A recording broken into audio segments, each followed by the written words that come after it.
Il suono delle sirene, quando in mare nello stesso punto e alla stessa ora della tragedia viene lanciato un cuscino di fiori.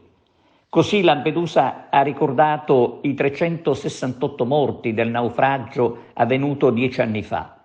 368 non sono numeri, ha detto l'arcivescovo di Agrigento Alessandro Damiano, ma sono vite e sogni spezzati.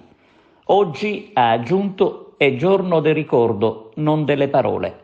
Nella foto di grandangolo l'arcivescovo Damiano davanti alla Porta d'Europa con le autorità, tra cui il prefetto di Agrigento Filippo Romano.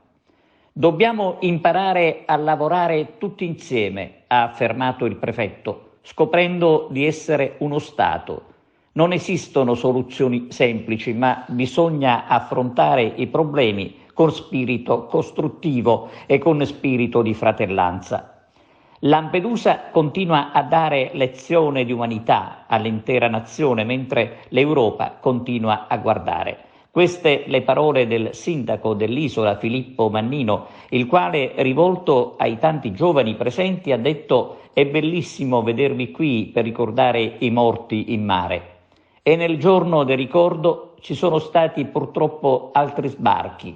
I migranti, tra cui una trentina di minori non accompagnati, trasferiti all'hotspot. Insomma, la solita triste storia di ogni giorno.